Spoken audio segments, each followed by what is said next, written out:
भागवत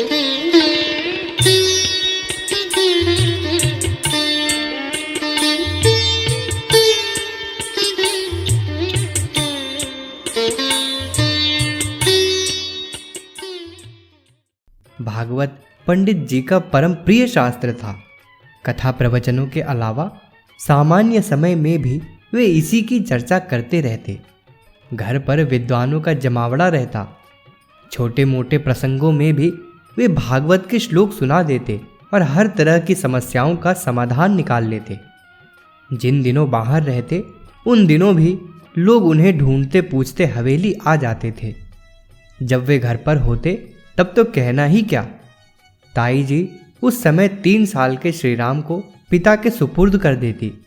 वे लोगों की बात सुनते, उनका हल बताते या सामान्य विषयों पर चर्चा करते तो श्रीराम बैठक में ही होते।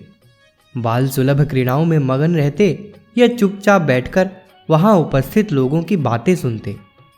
3-4 साल के बच्चे के लिए शास्त्र चर्चा, तत्व दर्शन और भक्ति ज्ञान वैराग्य की बातें समझना शायद कठिन हो। वह उन चर्चाओं से बने वातावरण के संस्कार तो ग्रहण करता ही है। बालक अपने पूर्व जन्म के शुभ संस्कारों से निश्चित ही समृद्ध था। कह सकते हैं कि नए संस्कारों की आवश्यकता नहीं रही होगी, लेकिन उस वातावरण ने संस्कारों को उभारने में सहायता तो की ही। पद्म पुराण में भागवत महात्म्य प्रसंग और 11 स्कंध के विषयों पर पिता जब भी चर्चा छेड़ते तो 3-4 साल के श्रीराम चुपचाप होकर बैठ जाते। उनके मुंह की ओर टकटकी बांधे देखते रहते। ताई जी बताती हैं कि नारद जी और भक्ति के संवाद की चर्चा सुनकर उनका श्रीराम उदास हो जाता था। इस प्रसंग में यमुना तट पर भक्त दुखी और क्लांत होकर बैठी है। पास ही 2 बूढ़े व्यक्ति बेहोश पड़े हैं। उन्हें होश में लाने की कोशिश करती हुई स्त्री किसी सहायक के आने की प्रतीक्षा करती हुई आसपास देखती रहती है। कुछ स्त्रियां उसे धीरज बंधा रही हैं। नारद जी संयोग से पहुंचते हैं और युवती से अपना परिचय देने के लिए कहते हैं। वह स्त्री कहती है, मेरा नाम भक्ति है। ज्ञान और वैराग्य ये दोनों मेरे पुत्र हैं। काल के प्रवाह से वृद्ध हो गए हैं। आसपास जो स्त्रियां हैं वे गंगा यमुना आदि नदियां हैं जो मेरी सेवा कर रही हैं। फिर भी दुख दूर नहीं हो रहा है।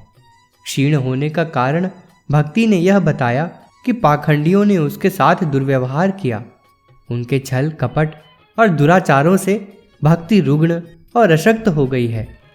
यहाँ वृंदावन में आने से अपना रोग और दैन्य तो कम हुआ, लेकिन दोनों पुत्रों की जरा दूर नहीं हुई। यह कहते हुए भक्ति विलाप करने लगती है। कथा आगे बढ़ती है और नारद जी भक्ति को भागवत का उपदेश देते हैं। भक्ति को विलाप करने के प्रसंग सुनते हुए 4 साल के बालक की आंखों से आंसू बहने लगे। पिताश्री प्रसंग आगे बढ़ाते हैं। भागवत सुनकर भक्ति का उद्धार हुआ। उसके दोनों पुत्र भी स्वस्थ, सहज और स्वाभाविक अवस्था में पहुंच गए। इसी प्रसंग में पिताश्री कहते थे कि भागवत शास्त्र सभी शास्त्रों का सार है। इन दिनों हम लोग जिस सनातन धर्म का पालन करते हैं वह इसी शास्त्र से आया है। ज्ञान, विद्या, आचार, अवतार, भक्ति, कर्म, मंत्र, योग, साधना, इतिहास, पुराण आदि भागवत में ही समाहित हैं। पिताश्री के मुख मुद्रा देखकर बालक भी आश्वस्त हो जाता। उठकर वह खेलने कूदने लगता। हवेली में होने वाली चर्चा और वहां के परिवेश ने बालक श्रीराम की शिक्षा का आरंभ किया। विधिवत विद्यारंभ का समय 4 साल बीतने के बाद आया। पंडित जी चाहते तो अपने सानिध्य में ही वेद शास्त्र सब पढ़ा सकते थे, लेकिन उनका मानना था कि शिक्षा ग्रहण करने के लिए गुरु का संसर्ग प्राप्त होना ही चाहिए। उस छोटे से गांव में एक अध्यापक थे, पंडित रूपराम। वे अपने घर पर ही विद्यालय चलाते थे। पंडित जी ने श्रीराम को उनके सुपुर्द किया। ताई जी बताया करती थी कि पूजा पाठ के बाद गुरु जी ने तख्ती थमाई। पट्टी सफ़ेद रंग की थी और लकड़ी से बनी हुई थी। उन दिनों स्लेट और खड़िया का चलन नहीं था। अलग अलग इलाकों में अलग अलग तरह से अक्षर ज्ञान कराया जाता था। पंडित रूपराम पानी में गेरू घोलकर अक्षर अभ्यास कराते। तख्ती और गेरू की पूजा होने के बाद पहला अक्षर सिखाने लगे। सरकंडे की कलम को घुले हुए गेरू में डुबोया और श्रीराम के हाथ में दिया गया। फिर हाथ पकड़कर तख्ती पर पहला अक्षर लिखवाते हुए कहा, ग। श्रीराम ने भी तुरंत अनुकरण किया और गुरुजी उस अक्षर की पहचान बताने के लिए आगे कुछ बोले उससे पहले श्रीराम ने कहा, ग गायत्री का। गुरुजी को इसकी कल्पना भी नहीं थी कि छात्र बिना बताए ही अक्षर की पहचान बता देगा, पहचान भी अपने ढंग से। वे ग अक्षर की पहचान गणेश शब्द से कराते थे। उनकी मान्यता थी कि ग से गणेश का बोध कराने पर छात्र की बुद्धि संस्कारित होती है। गणेश बुद्धि के अधिष्ठाता देव हैं, इसलिए भी यह अच्छा श्री गणेश है। बिना बताए गायत्री से आरंभ करने पर गुरुजी ही नहीं, वहां उपस्थित दूसरे लोग भी चमत्कृत हुए।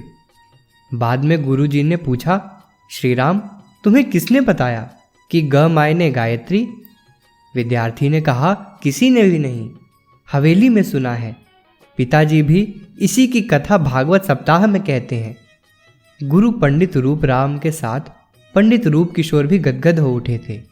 दोनों ने बालक के सिर पर हाथ फेरा और स्नेह से सूंघा। उन दिनों अभिभावक अपने बच्चे को गुरु के पास रखना ही श्रेयस्कर समझते थे।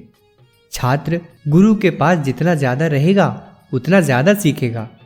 पंडित रूप राम की पाठशाला में 15-20 छात्र रहते थे। आसपास के गांवों में आए बच्चे भी थे। पढ़ाई के लिए आने वाले छात्रों की संख्या इससे 2-2.5 गुनी थी। इतने छात्र तो प्रायः दिन रात रहते ही थे। कुछ विद्यार्थी आते जाते भी रहते थे। जैसे किसी दिन वहीं सो गए तो कभी अपने घर चले गए। गुरुजी सभी छात्रों से स्नेहिल व्यवहार रखते। उनके पढ़ने, खाने, पीने, सोने, बैठने और बातचीत करने में अनुशासन दिखाई देता था। लेकिन यह अनुशासन लादा हुआ नहीं था, स्नेह और मधुर दुलार से छात्र के भीतर जगाया हुआ था। उदाहरण के लिए पाठशाला या गुरुगृह में ही सोने वाले बच्चों को गुरुजी सुबह खुद जगाते थे।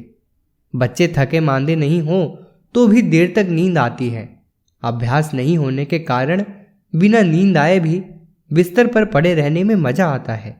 सुबह जल्दी उठने की आदत डालने के लिए गुरुजी खुद उन बच्चों के पास जाते, उन्हें स्नेह से पुकारते, उठाते, उषा पान कराते और नहा धोकर पढ़ने के लिए बिठा देते। पुस्तक चेतना की शिखर यात्रा, लेखक डॉक्टर प्रणव पंड्या। अगर आपको हमारी यह वीडियो पसंद आई हो तो इसको लाइक करें, कमेंट और शेयर ज़रूर करें। साथ ही हमारे YouTube चैनल ऋषि चिंतन को सब्सक्राइब कर बेल आइकन भी दबाएं ताकि आपको आने वाले वीडियोस की नोटिफिकेशंस मिलती रहें। धन्यवाद।